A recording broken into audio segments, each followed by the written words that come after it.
Since I like going back and listening to my old thoughts, I'm currently in the process of re-uploading some of my older videos in order to make them more compliant with YouTube's policies on reused content. But since I didn't want to do a lot of editing, here is the audio from my original review for this movie. Rian Johnson is a very particular kind of director. He enjoys taking a genre and flipping your expectations of said genre on their head. Naturally, this can create some refreshingly entertaining ideas. However, when an audience's expectations are just too high, it may not be a smart idea to subvert those expectations too drastically. And I think this is exactly why people had such conflicting opinions about The Last Jedi.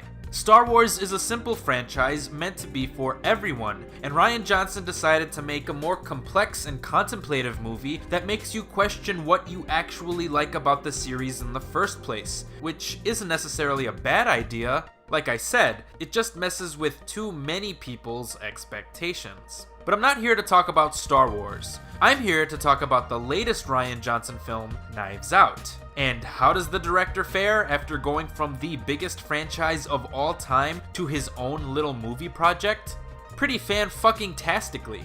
This time around, Johnson is playing with the murder mystery genre. He's created a modern whodunit, which is interesting given that this type of film hasn't been made in a long time, which is probably what drew him to the genre in the first place. He wants to have fun in a sandbox that not a lot of other kids are playing in right now, and Knives Out is definitely loads of fun. What separates Knives Out from other murder mysteries, classic or otherwise, is that it is absolutely hysterical. This movie is hilarious. There were consistently huge eruptions of laughter throughout my screening.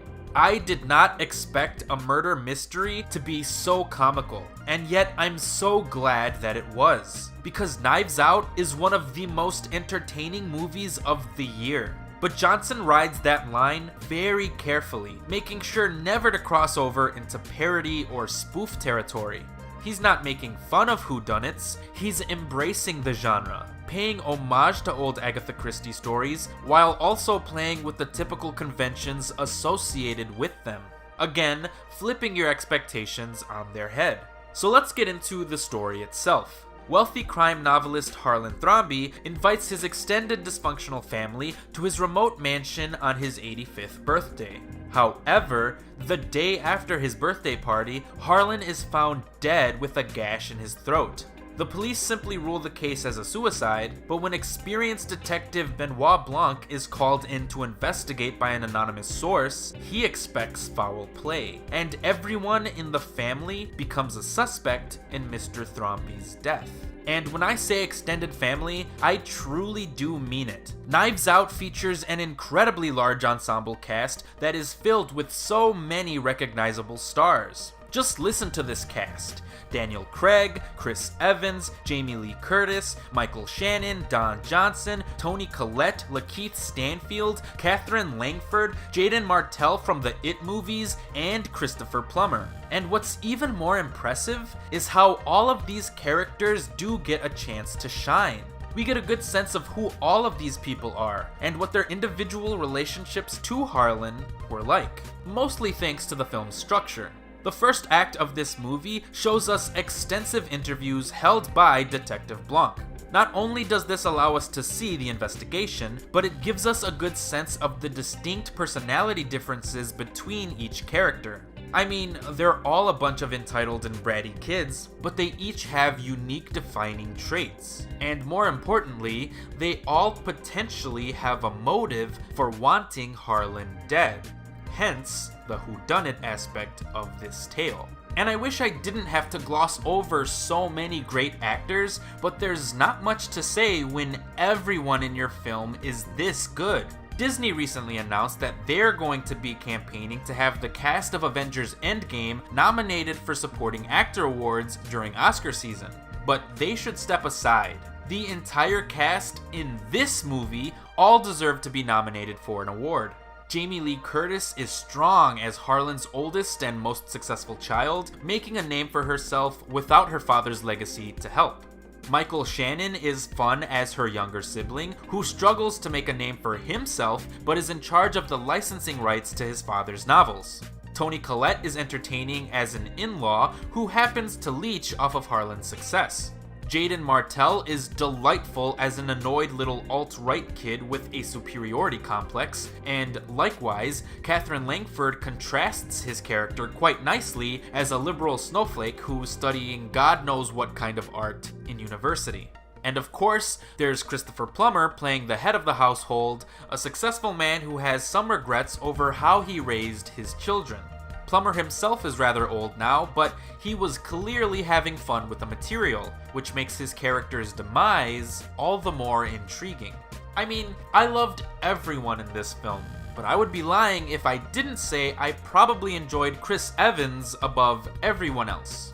It was just great seeing him portray such a smug and entitled asshole again after so many years of being Captain America.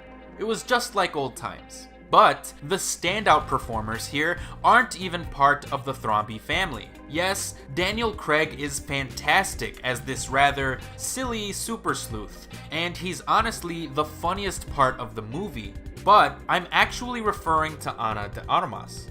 Ana portrays Harlan's caretaker, Marta, and she gives such a compelling and understated performance compared to everyone else.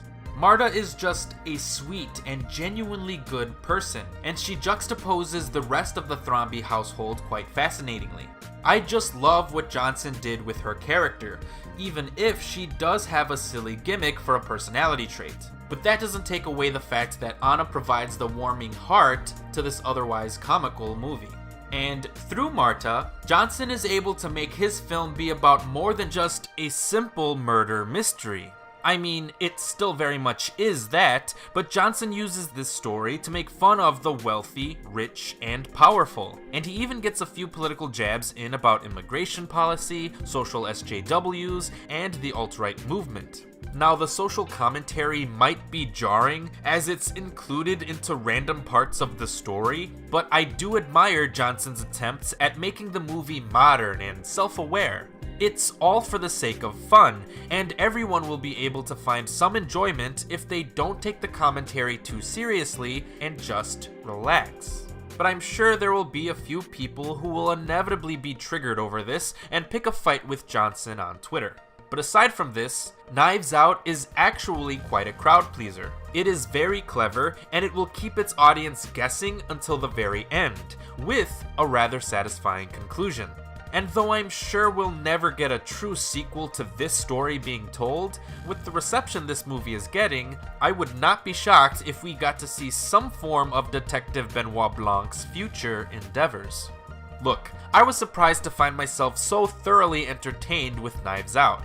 I love Looper, but with my mixed to positive feelings about The Last Jedi, I was worried that Johnson was going to start coming across as a pretentious filmmaker who needs to subvert genre tropes in order to come across as stylistic. But this is not the case. Johnson is just having fun, and as a result, I was delighted to find myself feeling for and empathizing with a character like Marta so much. These characters have heart, and so does this movie, which is honestly probably my new favorite Rian Johnson film. So will Rian Johnson ever return to Star Wars? I don't know, that's anyone's guess, but I don't see why he would want to return to the mixed reception of toxic fandom when he could just revel in the praise he receives when making his own movies. Only time will tell, but I think Johnson should stick to original projects. Not because I don't like The Last Jedi, because I generally do, but I think his creativity and wit are appreciated more in his clever little original projects. We need more original movies like Knives Out, because I would probably give this movie 4.25 out of 5 stars. Thanks for watching.